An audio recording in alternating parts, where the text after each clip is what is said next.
Samuel Boutin. Je suis fondateur avec quelques experts du management de projet de la société Fast Studios. Auparavant, je suis aussi membre de l'AFIS depuis une quinzaine d'années maintenant, dans le cadre de mes activités dans une société qui s'appelle Knowledge Insight qui fait de la modélisation.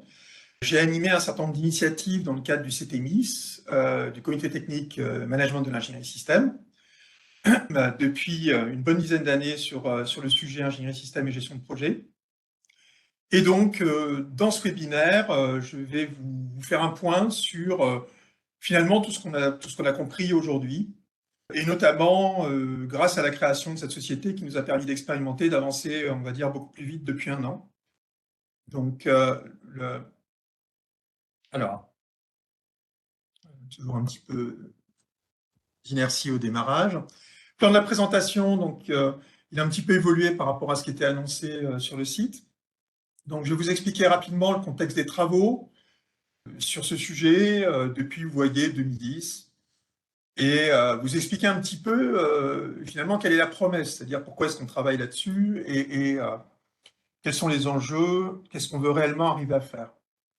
Ensuite, je vous expliquerai un petit peu comment on arrive aujourd'hui à faire une planification assistée, on va dire rapide, fiable et justifiée grâce à l'ingénierie système. Donc, ça peut paraître un petit peu ambitieux, mais je vais essayer de vous convaincre que c'est possible. Et ensuite, je conclurai sur l'ensemble des bénéfices qu'on peut attendre de ce type de démarche. Donc, contexte des travaux PMSE, donc Project Management Systems Engineering.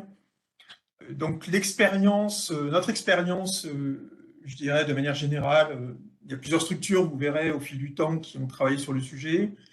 Ça remonte à peu près à 2010, c'est un RFI PMO Toolkit, bon, pour les initiés, Project Management Office Toolkit, qui était émis dans l'industrie spatiale, et puis quelques prototypes, on va dire, développés au démarrage entre 2010 et 2013. Et au niveau associatif, à partir de 2015, on a mis en place un groupe de travail sur l'année 2015 avec 4 journées plénières, pardon, une vingtaine de participants, dont Airbus, DCNS, Thales, Areva, Schneider, vous voyez, enfin, il y avait vraiment, je ne vais pas dire tout le monde, mais en tout cas à l'époque, beaucoup d'acteurs qui s'étaient vraiment intéressés au sujet.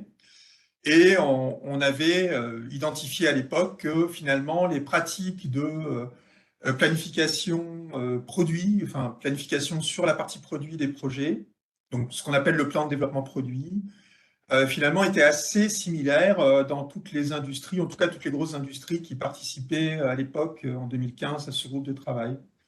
Et donc ça avait motivé l'idée de se dire que finalement, il y avait peut-être une opportunité de développer un produit ou de faire quelque chose sur ce sujet-là. Donc à l'époque, c'est ce qu'on avait fait. On avait fait un premier prototype, toujours un peu poussé par l'industrie spatiale, pour aider à fabriquer automatiquement un WBS, un World Breakdown Structure. Alors en pratique, je pense que le WBS est trompeur ici. Ça ne correspond pas vraiment à ce que les acteurs projets font avec un WBS aujourd'hui, mais bon, je ne vais pas m'étendre là-dessus. À partir de 2017, on a commencé à avoir une première application commerciale sur le sujet, mais on était toujours cantonné, si je puis dire, à la problématique projet, mais vue de l'ingénierie. Donc très bureau d'études. Et à partir de 2019, il y a eu une opportunité de collaborer sur ce type de sujet avec vraiment des acteurs, si je puis dire, pur management de projet, donc notamment de la SMAP. Donc, la SMAP, c'est le French chapter de IPMA, qui est une grosse association du management de projet. En parallèle, à partir de 2017, il y a une initiative entre PMI et Incosi, vous voyez, un petit peu dans les mêmes moments, mais qui, elle, reste aussi assez focalisée sur la partie, on va dire, ingénierie du management de projet, en tout cas dans cette époque-là. Mais il y a quand même une centaine de personnes qui se retrouvent régulièrement pour discuter de ce sujet. Et donc, à partir de 2019, on s'intéresse non seulement, on va dire, à tout ce qui est identification des activités sur la gestion de projet, mais aussi à des vraies problématiques de planning, c'est-à-dire d'estimation des temps, des délais, des charges, des coûts.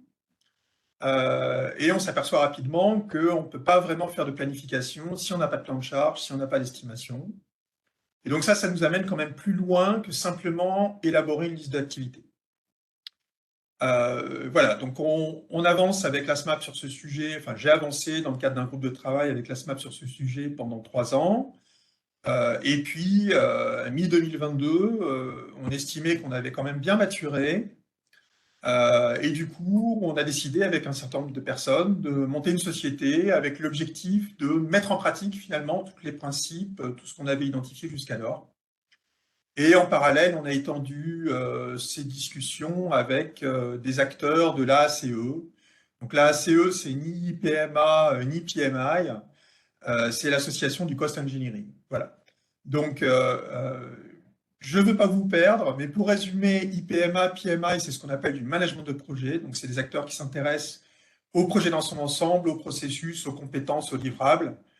Là, c'est le cost engineering. Et le cost engineering, comme le nom ne l'indique pas en anglais, c'est pas que le cost engineering, c'est aussi le schedule, c'est-à-dire le planning en français, l'estimation des coûts et la gestion des risques, la gestion des contrats.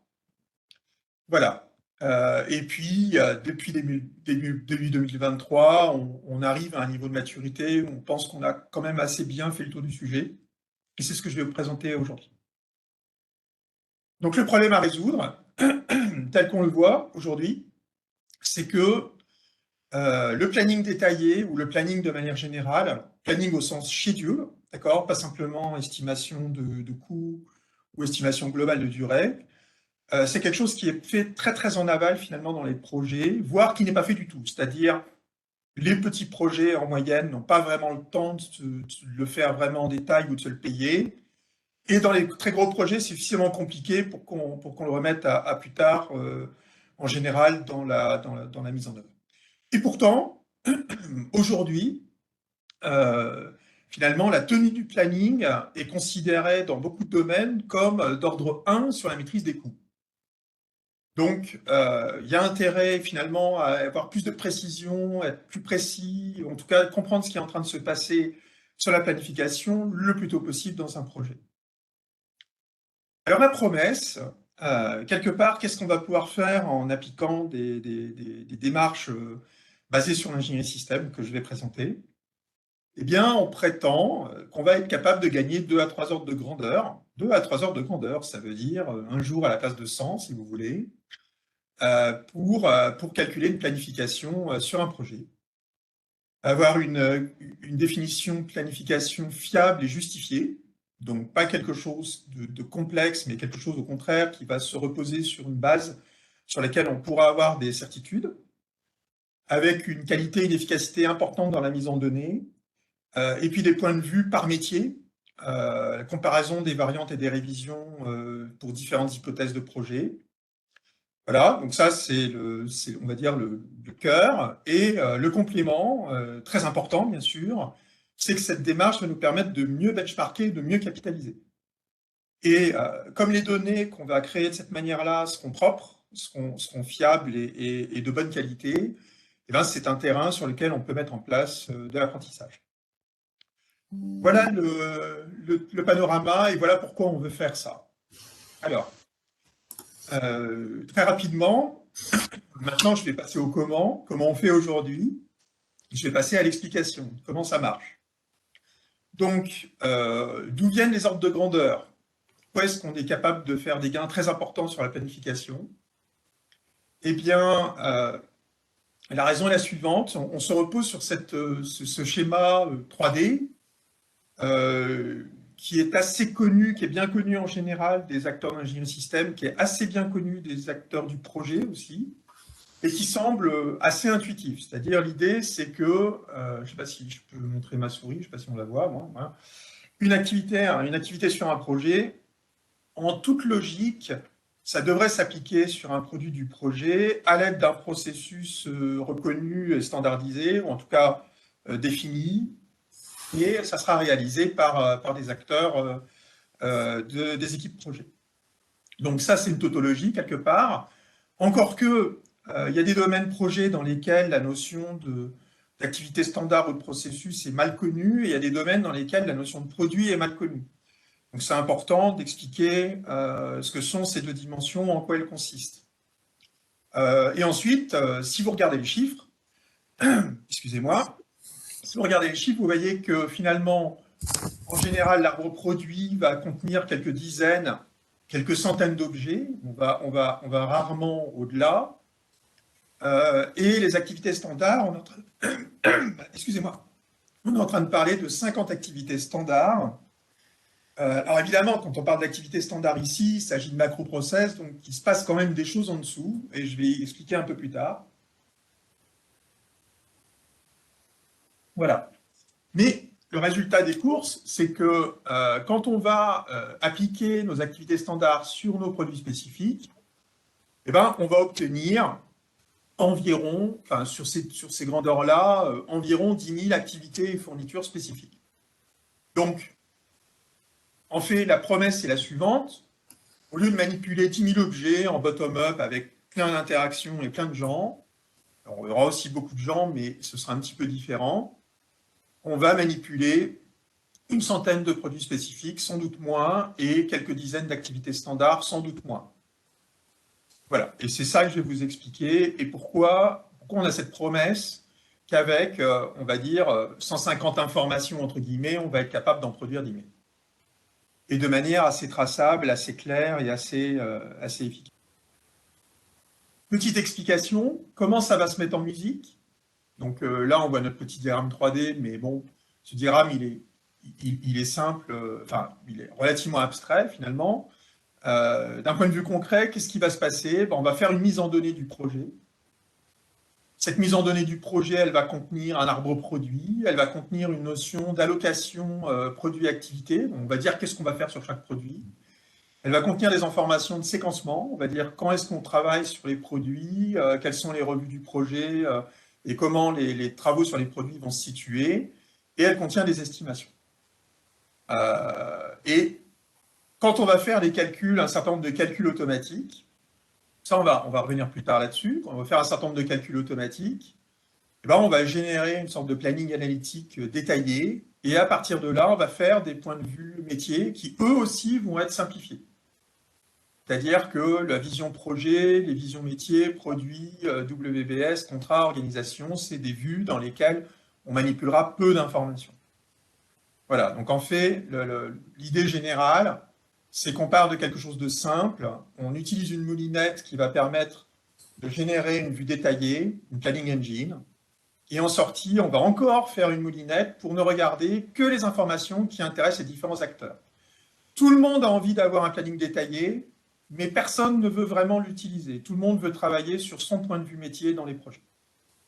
Alors, qu'est-ce que j'entends par projet? Là, c'est l'équipe projet, c'est le chef de projet, l'équipe PMO. Métier, c'est les acteurs métiers qui doivent gérer les ressources qui sont mises en œuvre dans le cadre du projet, donc qui doivent vérifier qu'ils pourront les fournir ou qui doivent dimensionner de la sous-traitance. Produit, c'est des acteurs éventuellement qui ont une responsabilité produit dans le cadre du projet, donc sur des sous-produits ou sur des éléments, des sous-systèmes, on va dire, de manière générale. Et WS Contrat, WS, c'est l'ensemble des work packages ou l'ensemble des lots. En français, c'est organigramme des tâches et lots. En anglais, WBS, Work Breakdown Structure et Work Package. Je pense que la plupart d'entre vous connaissent. Et donc, là, on est sur une affectation finalement des responsabilités et une affectation des activités à mener à l'organisation. Et les contrats, c'est pareil, mais avec des sociétés qui, elles, sont des tiers. Et organisation, eh bien, si on a une direction technique, elle va avoir envie de savoir ce qui se passe sur les différents projets. Et pareil, elle va vouloir voir les activités ou les acteurs qui sont impliqués, ce qui les concerne. Donc en fait, on a besoin de plein de points de vue différents en sortie. Voilà, donc je reformule avec un petit exemple. Ça, c'est un exemple de mise en données projet. Donc vous voyez, c'est un tableau Excel, pas de problème avec ça, c'est un ensemble d'informations tout à fait linéaire, un format de type Excel convient parfaitement et très satisfaisant. Vous voyez, il y a une première partie qui est l'arbre produit du projet. Donc vous verrez, c'est quelque chose de... Enfin, il y a un certain nombre de règles pour le mettre en place, mais ça n'est pas foncièrement compliqué. Normalement, on est dans les informations que n'importe quel acteur projet devrait connaître au moins sur son périmètre.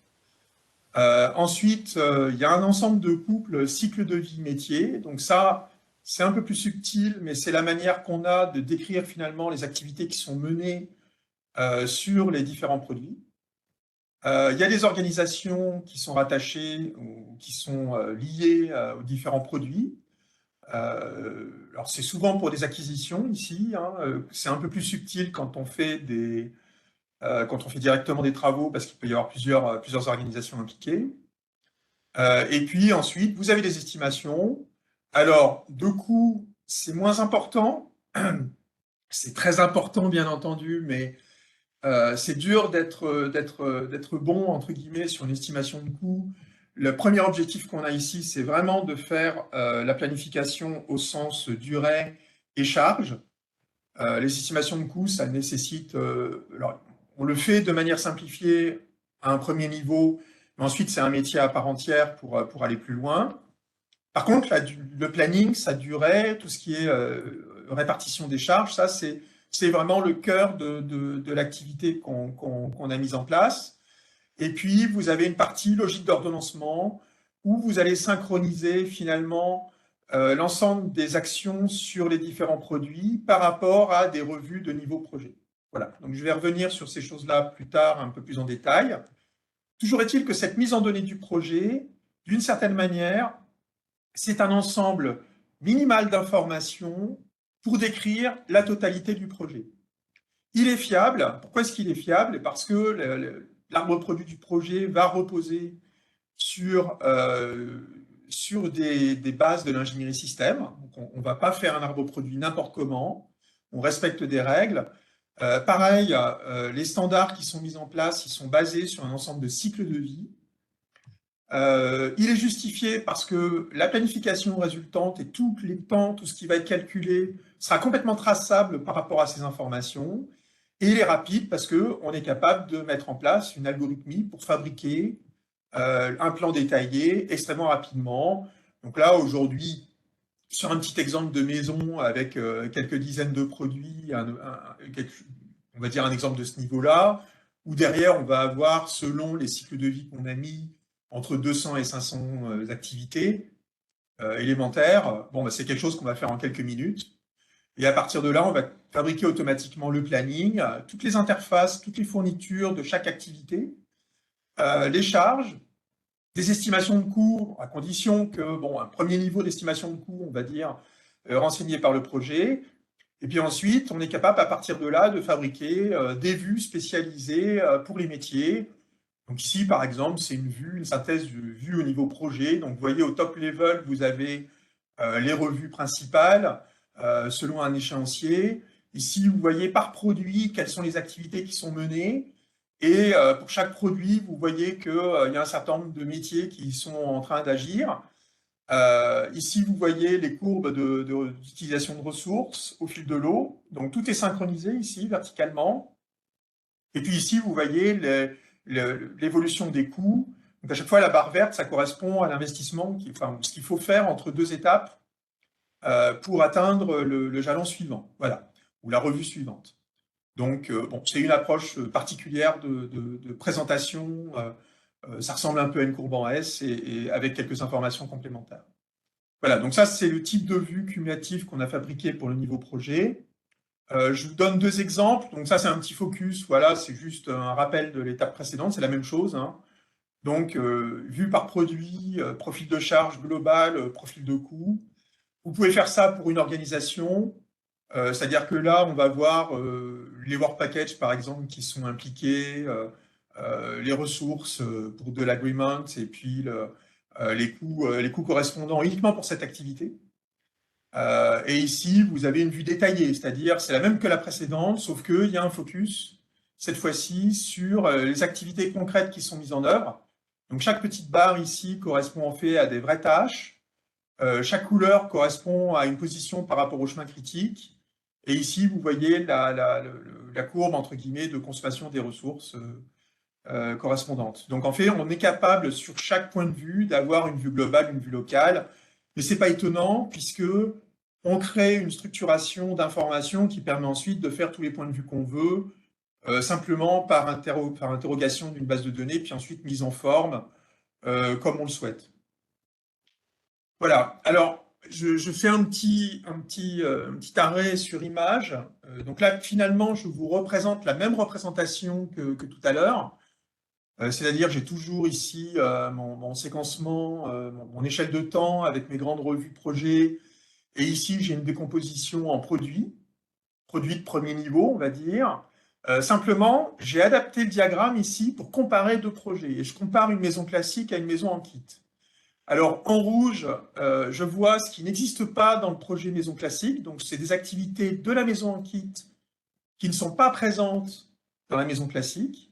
En vert, je vois le contraire. Je vois les activités qui ne sont que dans la maison classique, mais qui n'existent pas dans la maison en kit. Et en jaune, en fait, je vois du recouvrement par produit. Au niveau des ressources, en gris, je vois les recouvrements, toutes ressources confondues. Donc là, par exemple, on est en train de comparer deux projets qui ont la même finalité, mais qui ont une organisation extrêmement différente. Par contre, ce qu'on voit instantanément, c'est que la maison en kit va s'arrêter plus tôt, qu'en termes de coût, elle coûtera moins cher. Voilà, donc ça, on a des informations, on va dire, immédiates en comparant deux projets. Je ne sais pas si vous avez déjà essayé de comparer des Gantt qui ont beaucoup d'activités. C'est intéressant, mais uniquement si vous êtes en train de regarder quelque chose de bien précis, si vous avez envie d'avoir une vue globale. Ce type de diagramme, a priori, est beaucoup plus riche. Et pareil, ce type de comparaison que vous pouvez faire pour des variantes, c'est-à-dire ici maison classique, maison en kit, mais vous pouvez aussi faire pour des révisions, c'est-à-dire différentes étapes de maturité de votre projet. Et ben, ce type de vue en fait est très instructif parce qu'il vous montre comment le projet évolue et entre guillemets, c'est facile à faire parce que justement, la structuration des informations en dessous a été structurée, standardisée, on va dire nettoyée, et que maintenant on est sur des données propres et pas sur des formulations ad hoc par les différents acteurs. Alors que faire de la comparaison de projet quand vous avez des activités qui ont été définies par des équipes différentes, c'est extrêmement compliqué. Voilà.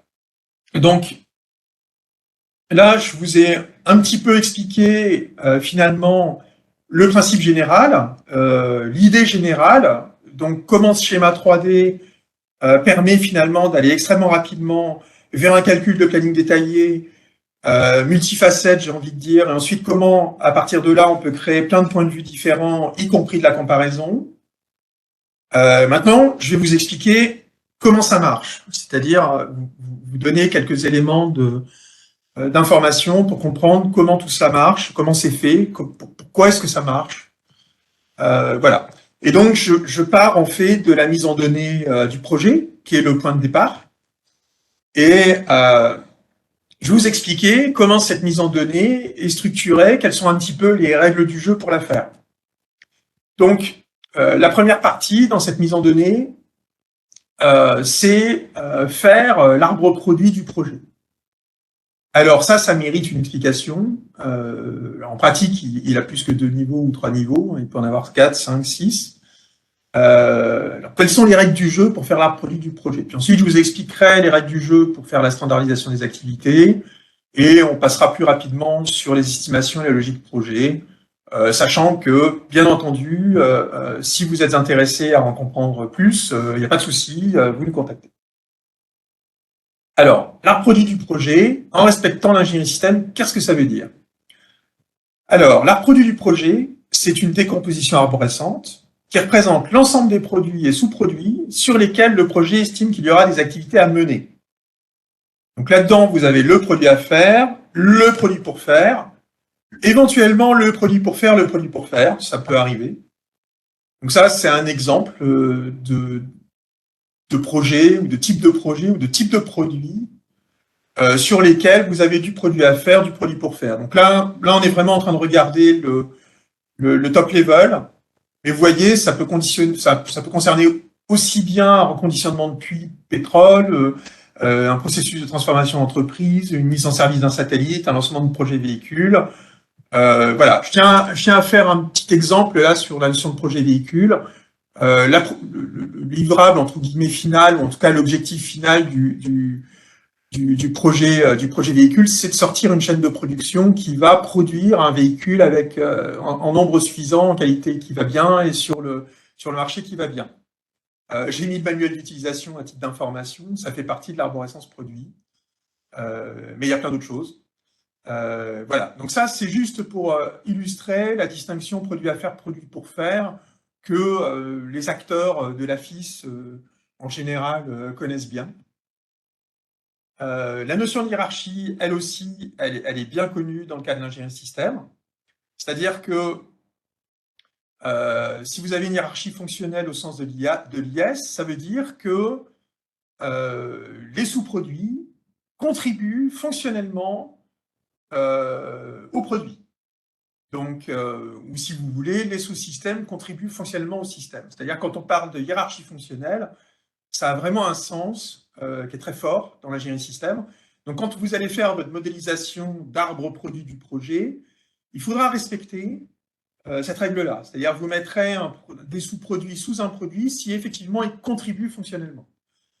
Voilà. Donc, et le deuxième point, c'est que dans le cas où vous avez effectivement beaucoup d'items, vous avez parfois besoin de faire des regroupements. On ne va pas se l'interdire, mais si vous avez des regroupements qui n'ont pas un sens fonctionnel, dans ce cas-là, on ne leur appliquera pas de cycle de vie, on ne leur appliquera pas d'activité directement. Alors, les erreurs classiques. En général, la vision 3D est trompeuse pour définir l'arbre produit. C'est-à-dire que si vous vous intéressez à l'œuf, vous voyez bien que le blanc ne contribue pas fonctionnellement à la coquille, pas plus que le jaune ne contribue fonctionnellement au blanc. Par contre, l'œuf, c'est bien fait d'une coquille d'air de blanc et de jaune. Donc, c'est pas parce que les objets sont les uns dans les autres et ont certaines interfaces 3D particulières qu'il faut considérer qu'il y a une hiérarchie. Il n'y en a pas. Autre exemple classique, souvent le logiciel et le hardware ne sont pas toujours vus au même niveau alors qu'en pratique ils le sont. C'est deux sous-produits qu'on va intégrer l'un avec l'autre quelque part. Voilà, alors il n'y a pas que ça dans l'art produit du projet. Il y a des produits dont le projet n'est pas responsable. Donc par exemple, des produits qui peuvent être fournis par l'entreprise, je ne sais pas, par exemple un banc de test, bon, des parties prenantes. Alors, parties prenantes, ça veut dire des acteurs avec lesquels il n'y a pas de relation contractuelle directe, ici. Donc, par exemple, quand vous faites construire votre maison, ben, EDF vient poser un compteur, l'Assor vient poser, par exemple, vient poser une interface avec votre réseau eau pluviale ou d'eau usée. Et donc, ces choses-là, ben, c'est des relations, ces interfaces-là sont des produits quelque part qui sont nécessaires, enfin qu'il faut vraiment prendre en compte dans votre projet, mais sur lesquels vous n'avez pas de responsabilité directe. Et finalement, on peut avoir aussi des produits qui nous viennent du client, par exemple une mise à disposition d'un équipement, d'un espace ou d'un système d'information pour réaliser des tests. Ça fait partie des projets, des produits pour lesquels le projet n'est pas responsable. Vous pouvez avoir des produits temporaires ou permanents. Donc, par exemple, une maquette complexe qui est vraiment, qui a un rôle important dans votre projet, qui a vraiment un cycle de vie complexe et qui va contribuer à plein d'endroits, ce ne sera pas une simple étude, ce sera vraiment un objet à prendre en compte dans l'art produit. Il y a des produits en négatif, tout ce qui est à enlever, c'est aussi du produit. Il y a les services, ça c'est très important. Il y a beaucoup de choses en fait, comme la logistique, le nettoyage, qui sont souvent cachées, entre guillemets, sous du service. Il ne faudra pas nécessairement considérer spécifiquement dans la dimension process. Et puis, il y a les matériaux. Donc là, sur la nature des produits, on est tout à fait conforme à l'ISO 9001, c'est-à-dire peut être de nature très différente. Voilà. Pour ce qui est des interfaces techniques, j'en parle pas en première approximation. Je considère que c'est géré par les processus d'ingénierie système, mais c'est un sujet. Et je n'en parle pas dans le cadre de cette présentation, mais il y a beaucoup à dire. On est d'accord. Alors, dernier point, Progressive Disclosure. Vous n'avez pas un arbre produit, vous en avez plusieurs. C'est-à-dire qu'en fait, au fur et à mesure que le projet évolue, normalement, votre arbre produit va s'enrichir. Alors, ce qui est intéressant, c'est d'essayer, dans la mesure du possible, de garder les mêmes noms pour les objets quand on fait l'évolution, pour arriver à s'y retrouver. Mais en dehors de ça, rien ne vous empêche de rajouter des produits factices en cours de route. Et vous pourrez quand même faire de la comparaison de projets à différents niveaux, au moins sur les périmètres qui seront les mêmes. Donc, petit récap par bon produit. Tous les produits sur lesquels le projet pense qu'il y aura des activités amenées. Ce n'est pas simplement une bombe, c'est quand même beaucoup plus riche. Et il doit respecter les règles de l'ingénierie système. Sinon, les promesses et tout ce que je vous ai montré auparavant, ça ne marchera pas. Il est évolutif. Donc ça, on est déjà clair que les processus qu'on observe là de planification, ce sont des processus qui vont s'améliorer ou évoluer, entre guillemets, dans le temps, en fonction des aléas des projets notamment. Voilà, mise en données du projet, étape 2, maintenant, on va regarder les activités standards, tout ce qui est couple, cycle de vie de l'ingénierie système métier. Alors là, il y a une grande magie. Je suis en train de vous décrire là, pour un produit donné, comment on va décrire toutes les activités qui sont réalisées sur ce produit. Alors, pas mal de choses à dire ici. Je vais commencer simplement avec un périmètre ingénierie système. Désolé, le slide est un petit peu lourd. Je vais l'expliquer. Sur la gauche, ici, vous avez un ensemble de processus descendants qui correspondent à la descente du cycle en V et de manière plus intuitive à la compréhension du contexte du projet, l'identification d'une solution, puis la définition d'une solution. Définition au sens où là, il n'y a plus d'ambiguïté, on sait exactement ce qu'on veut faire. À côté, vous voyez un ensemble de revues types. Donc MRR, c'est Mission Requirement Review, SRR, Specification System Requirements Review, PDR, Preliminary Design Review, CDR, Critical Design Review, qui correspondent en fait à des revues d'avancement qui caractérisent la fin de ces différentes étapes. Et ça, c'est la manière dont on va modéliser finalement une séquence de ce type-là. Alors, je dis bien une séquence, c'est-à-dire que System Requirement tout seul, c'est pas très intéressant parce que probablement on aura fait une analyse avant et on fera de l'architecture après, mais on va jamais considérer ce processus complètement isolément. Donc en fait, les processus de l'ingénierie système, on les considère par paquet, on ne les considère pas de manière isolée, par paquet ou par bloc. Donc ici, par exemple, toute cette séquence descendante, on va appeler ça un design. Et vous voyez, on peut aussi avoir un build, on peut avoir un acquire design build, on peut avoir un transfert, je vais revenir là-dessus plus tard. La modélisation d'un design, comment ça se fait?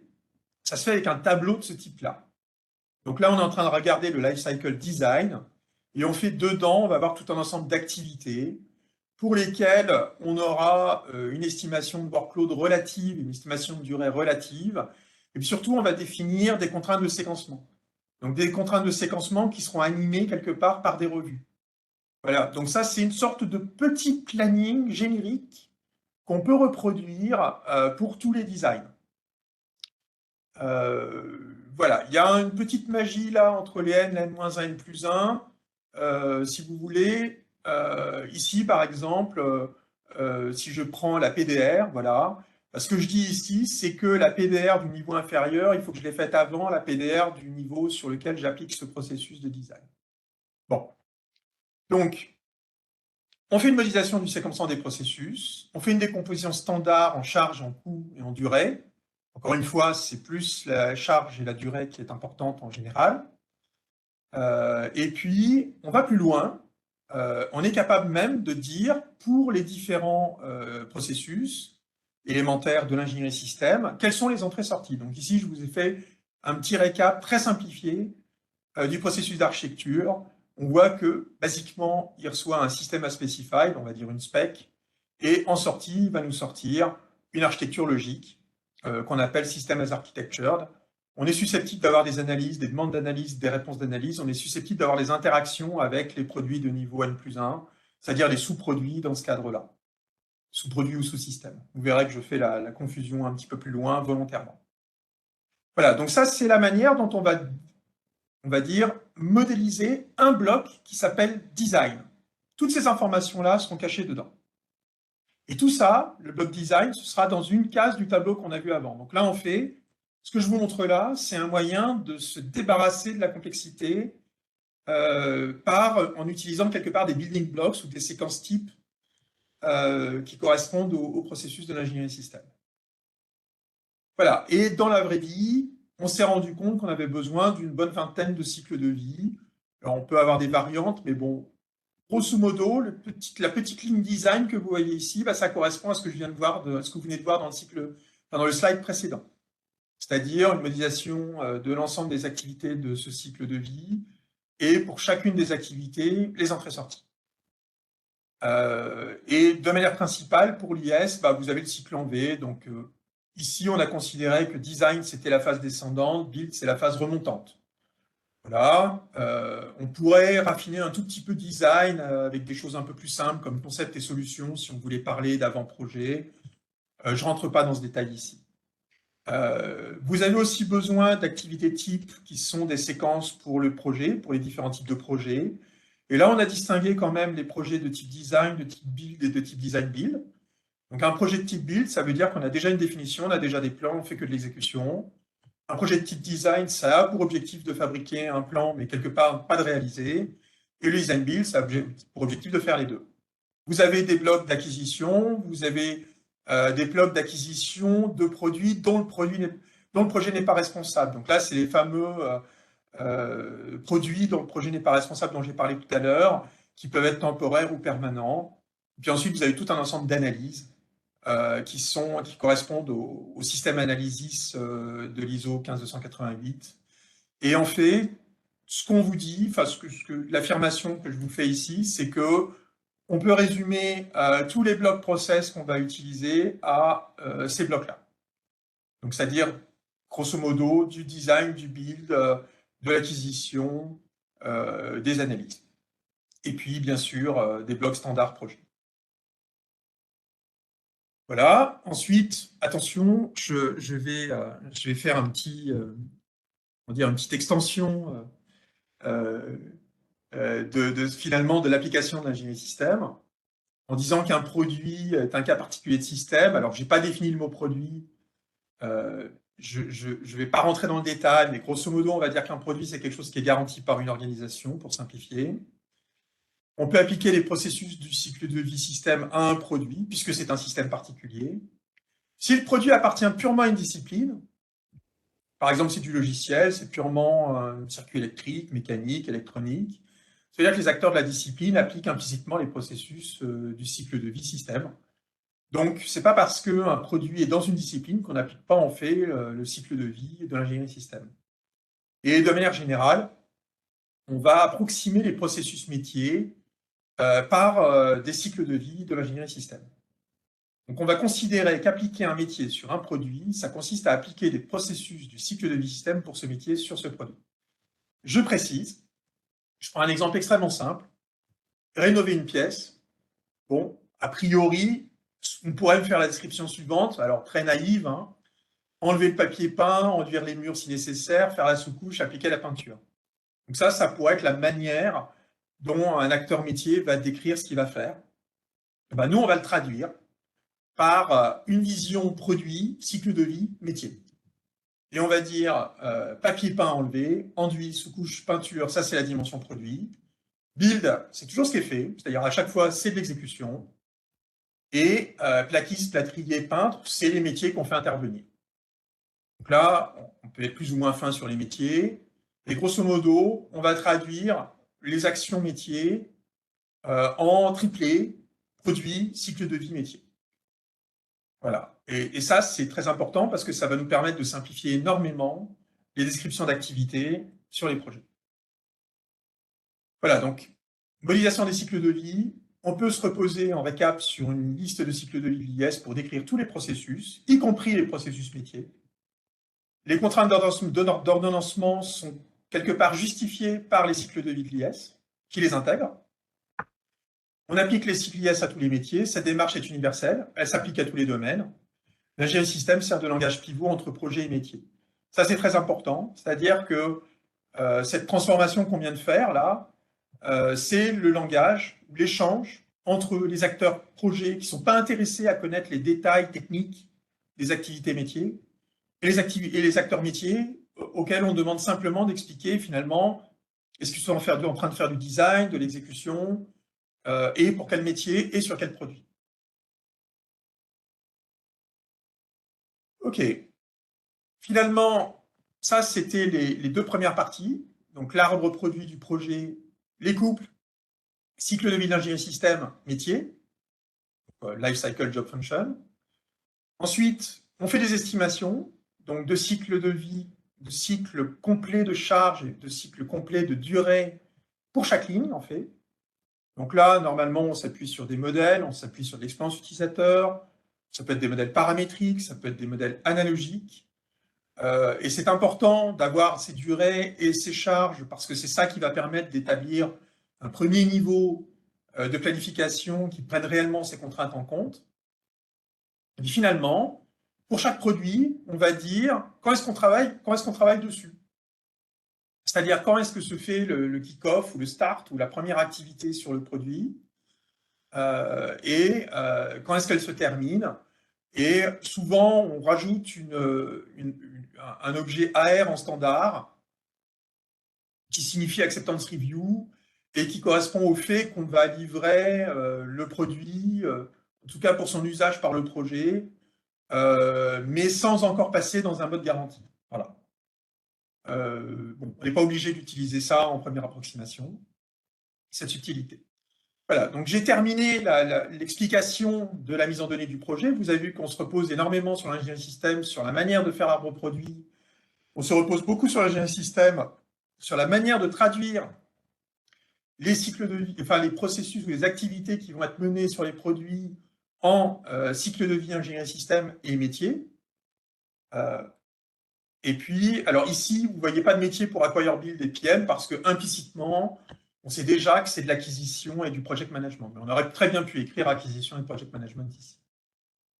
Voilà, les estimations, excusez-moi, et tout ce qui va être phasage, entre guillemets, de ces activités les unes par rapport aux autres. Donc, vous voyez, c'est assez logique de se dire que on termine la foundation review quand on a déjà fait les fondations et qu'on ne construit la maison en kit que quand les fondations sont terminées, par exemple ici.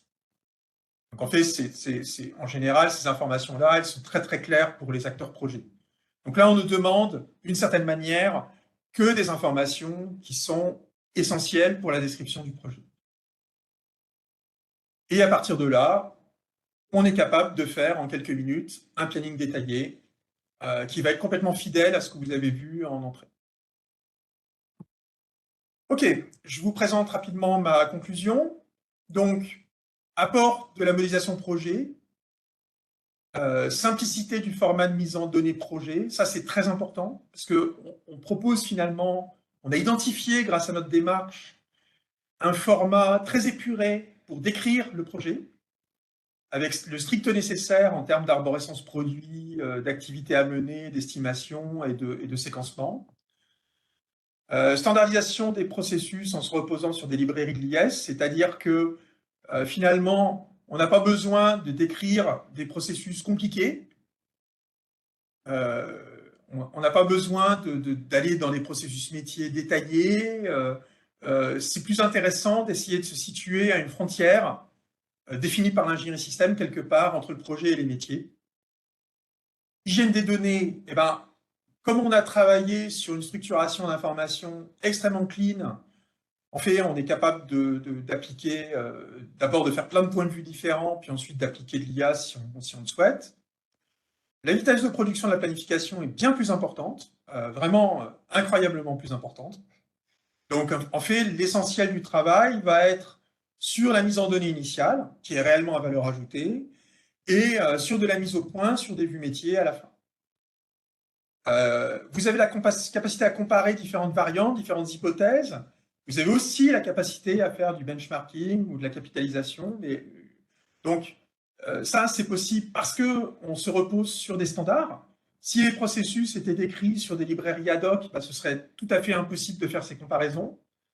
Alors que là, maintenant, si vous arrivez à partir d'une librairie standard pour vos processus métiers, à appliquer sur tous les projets, bah, vous avez la capacité à les comparer de manière très efficace, en fait. Ensuite, vous avez une cohérence entre les points de vue métiers qui est garantie finalement par le référentiel initial, et puis une capacité à mettre en œuvre une démarche collaborative, c'est-à-dire que l'ensemble des acteurs vont travailler sur les mêmes informations et pas sur des copies ou des extracts ou des vues bottom-up qui sont créées les unes à côté des autres et qu'il faudra synchroniser. Donc un apport en termes de qualité, en termes d'efficacité qui est juste très significatif. Apport de l'IS, eh ben, les apports de l'IS, ils sont clairs. Hein. C'est grâce à l'IS qu'on peut structurer l'arbre produit correctement.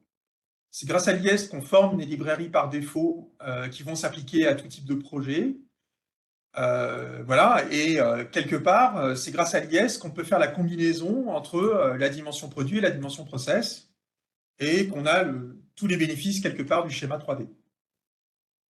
Alors, donc on a bien compris que là, on fabriquait une planification, mais non seulement on a une planification, mais on a pour chaque activité l'ensemble de toutes les entrées-sorties qui sont prévues, dans un premier temps, dans un format IS. Voilà, et ensuite, vous pouvez appliquer cette démarche sur n'importe quel projet.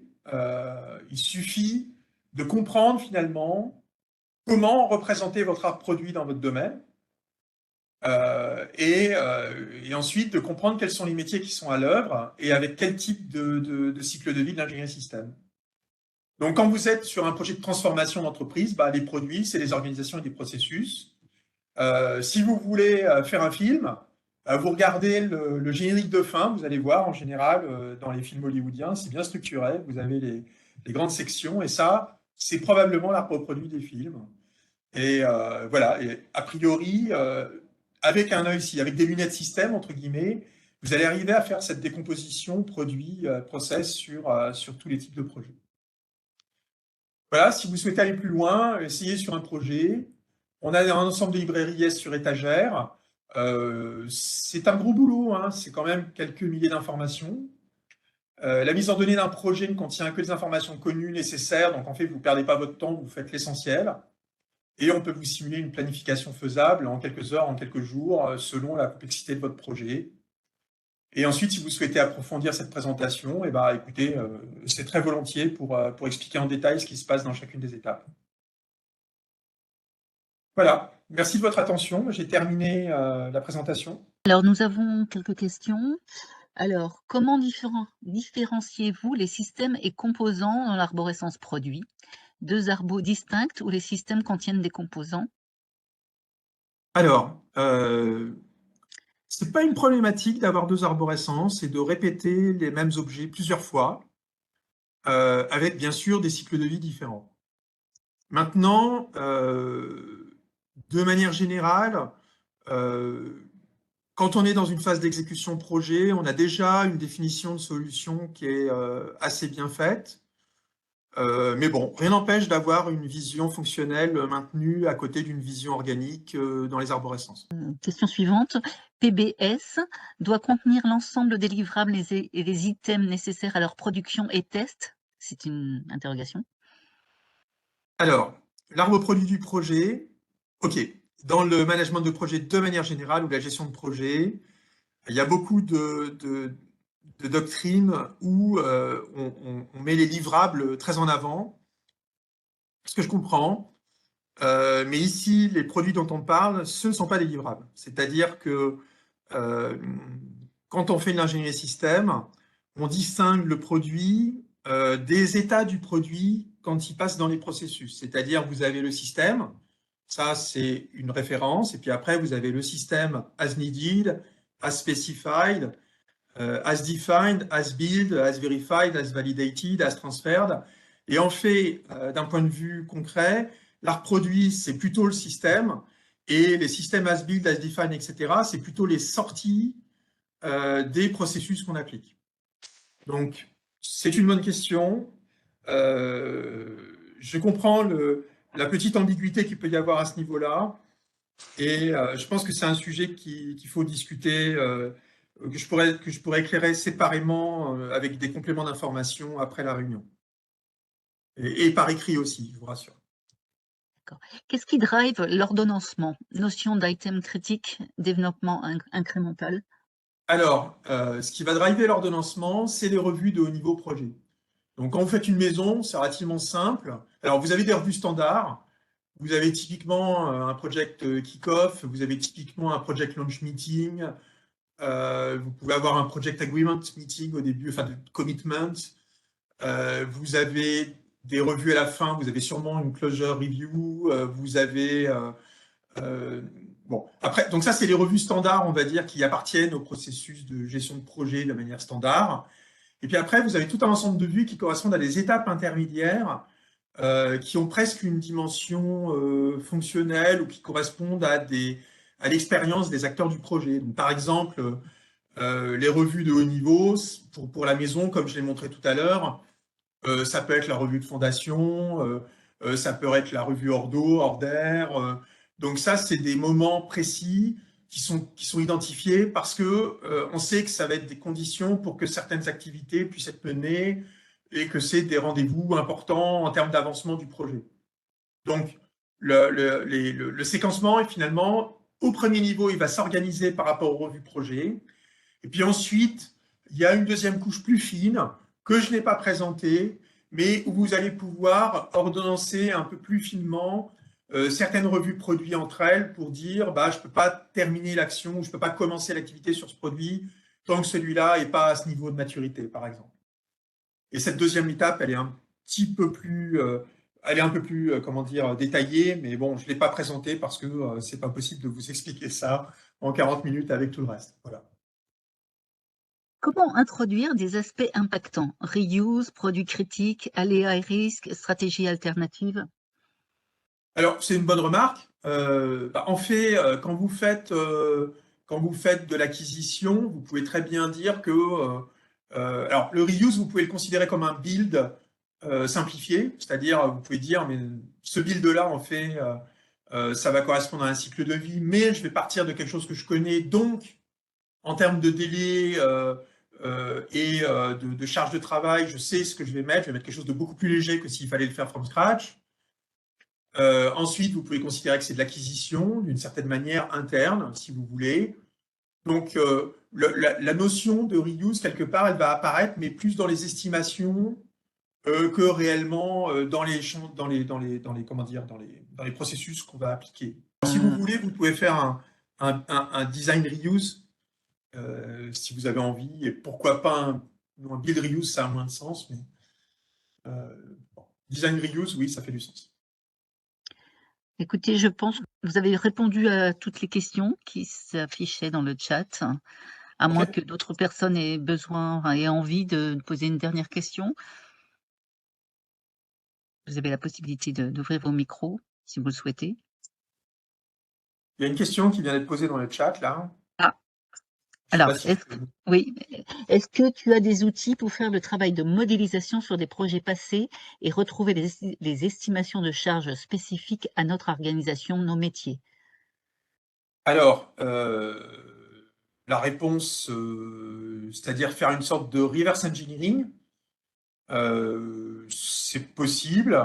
Il faudrait, en fait, le problème est le suivant, c'est que sur les projets passés, si vous n'appliquez pas la démarche que je vous ai montrée, c'est-à-dire la dimension arborescence produit et activité de manière suffisamment clean, eh ben, c'est très compliqué de comprendre réellement ce qui s'est passé dans le projet pour nous, et de manière générale, je dirais. Donc, ce qu'on peut faire, c'est du reverse engineering, c'est-à-dire essayer de comprendre à partir d'un ensemble d'activités sur un projet, finalement, quels étaient les cycles de vie appliqués, quels étaient les produits. Donc, faire le tableau que j'ai montré ici, et voilà, le reverse engineering consisterait à refaire ce tableau-là sur un projet. C'est-à-dire à essayer d'identifier ces informations de manière suffisamment simple. Mais de toute façon, cette démarche n'apporte les gages de qualité, de fiabilité, de justification et de rapidité que si l'arbre produit est suffisamment bien conçu et si les cycles de vie métier qu'on applique sont suffisamment connus.